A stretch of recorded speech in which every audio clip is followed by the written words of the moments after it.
Esse foi um dos dias que eu achei que eu ia ter o melhor almoço da minha vida, mas foi um dos dias mais esquisitos que eu passei. Eu fui viajar com a minha noiva e a gente estava fazendo uma viagem mais longa e tinha um tempo que a gente não achava um restaurante. E aí também não tinha posto de gasolina, eu pedi para ela olhar no Waze e a gente achou um posto a alguns quilômetros ali de distância.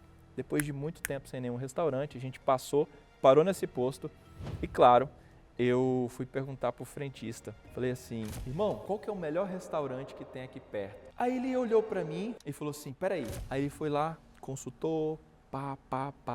A minha noiva ficou dentro do carro. Daqui a pouco ele voltou e falou assim, cara, tem o restaurante X. O nome do restaurante era Frigideira.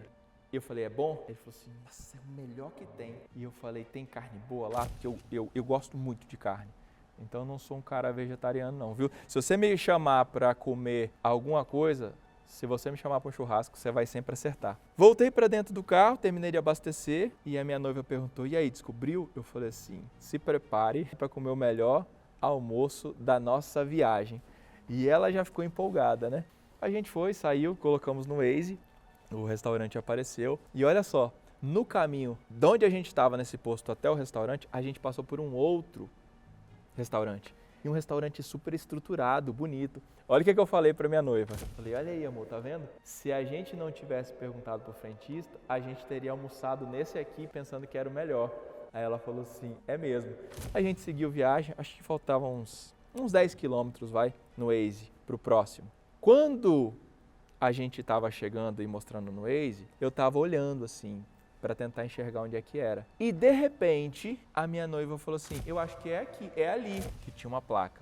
Aí encostei o carro à direita, no outro lado da pista, parei o carro e foi um silêncio ensurdecedor dentro do carro. A minha noiva olhando para mim e eu olhando para uma placa do outro lado da pista. Aí ela falou assim, é aqui? E eu olhava para a placa, olhava para o Waze, olhava para a placa, olhava para o Waze, tentando ter a certeza que é aqui. E ela perguntou, acho que é aqui, amor. Eu virei para ela com a certeza do meu coração e falei assim, não, aquilo ali é só uma placa que deve estar indicando onde é que é. E eu juro, eu estava olhando para aquela placa daquele lugar, procurando uma seta de onde que era o lugar, porque para mim aquilo ali era uma seta e não era o lugar. Por que, Ramon, o restaurante não era bom?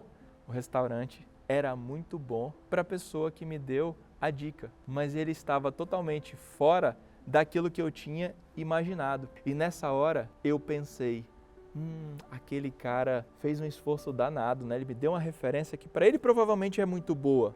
E tá tudo certo até aí. Mas nem toda referência, e pegue essa lição, nem toda referência é uma boa referência para você ou para o momento de vida em que você está. Dependendo do que você pergunta para uma pessoa, aquela pessoa vai dizer, qual que é o melhor posto de combustível da cidade? Aí a pessoa te fala, não, é o posto das Colinas. Aí você chega com o seu carro, abastece no posto das Colinas, você vai lá e no outro dia seu carro dá problema. Você vai no mecânico e o mecânico olha, abre o seu carro, analisa, olha, o combustível que você abasteceu é ruim. Aí você pensa, mas como?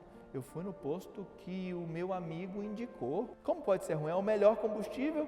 Aí o mecânico fala, não, mas ele é ruim. Aí dá aquele trabalho todo, você gasta R$5.000 para consertar aquele carro. E aí você vai lá no seu amigo e pergunta, amigo, você falou que aquele era o melhor posto, mas eu abasteci meu carro lá e o combustível é ruim. Aí ele fala, não, mas não pode ser, eu sempre abasteci o meu lá, nunca foi ruim. Não, mas foi ruim, eu abasteci lá. Por que você falou que é o melhor posto? Não, ele é o melhor posto porque é o mais barato. Na cabeça dele, melhor é mais barato. Só que esse cara tinha um carro importado. Melhor para ele, na cabeça dele, é melhor em qualidade e não em preço. Ele não está se importando com preço. Mas ele perguntou para o outro qual é o melhor.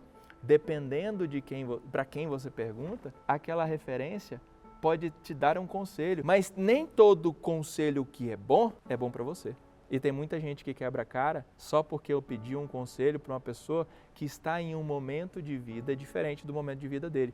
E aqui eu aprendi uma grande lição. Antes de pedir um conselho, entenda e saiba se o caminho que aquela pessoa está seguindo bate com o caminho que você está seguindo. Se aquela pessoa está vivendo um momento de vida parecido, ou pelo menos se ela tem sonhos parecidos com o seu, se ela está indo para o mesmo caminho, porque se ela estiver indo para um caminho diferente, bom ou melhor na cabeça dela é diferente do que na sua cabeça. E tem uma outra lição aqui. Aí você me pergunta, eu almocei no tal do frigideiro ou não? O que você acha? Comente aqui embaixo para mim. Você acha que eu almocei ou não? Tem muita gente que se lasca nessa hora. Não é no fato do conselho recebido, mas é no fato de se obrigar a seguir o conselho só porque alguém importante aconselhou ou porque aquela pessoa se esforçou para aconselhar. Aquele cara, ele se esforçou para ir lá, encontrar o melhor restaurante, ele pesquisou, ele validou, Ramon, é esse aqui o melhor, vai lá, com toda a boa intenção do coração dele. E eu cheguei lá, não era uma coisa boa para mim, talvez para ele era, mas para mim, para o meu momento, não era. E tá tudo certo ser para ele,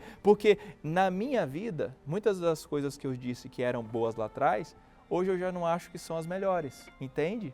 Tá tudo certo, dependendo do momento. Agora, o problema é quando você se obriga a fazer porque alguém que é importante para você te aconselhou. E eu te falo, eu não almocei naquele restaurante. Talvez você diga, não, mas tá tudo certo, Ramon, você não deveria almoçar, você não curtiu. E por que que você, muitas vezes, só trabalha e só está no lugar que você está porque foi alguém que você se importava que te deu um conselho? Você, sem perceber, acaba se obrigando a ir numa profissão, fazer um concurso, casar com uma pessoa só porque foi alguém importante para você que te aconselhou. Vá lá fazer aquele concurso porque é o melhor. É o melhor para quem? Tem muita gente que se obriga a fazer alguma coisa só porque foi alguém importante que fez.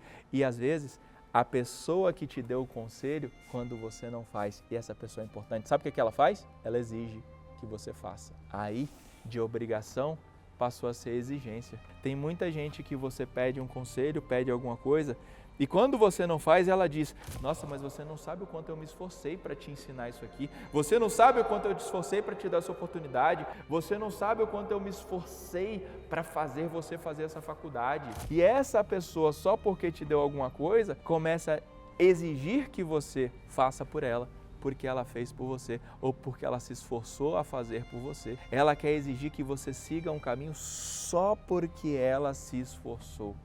E tome cuidado em se obrigar a ter que fazer alguma coisa porque alguém fez algo por você antes, ou se obrigar a fazer alguma coisa porque alguém te deu um conselho, está te exigindo com que você faça. Se o que a outra pessoa, ou se aquilo que é importante para outra pessoa começa a interferir naquilo que você está tentando, isso já virou dependência emocional. Se eu tivesse almoçado naquele restaurante porque era importante para o outro ou porque o outro se esforçou, eu não deixei de ser grato por ele, depois eu agradeci. Eu não deixei de ser grato porque eu não fiz, pelo contrário, eu agradeci porque ele fez o melhor, mas o melhor dele naquele momento não fazia sentido para mim. Cuidado, não se obrigue e não caia na exigência de alguma pessoa só porque ela fez o melhor dela. Talvez não seja o melhor para você e você está vivendo uma prisão. Não chame de amor aquilo que já virou doença.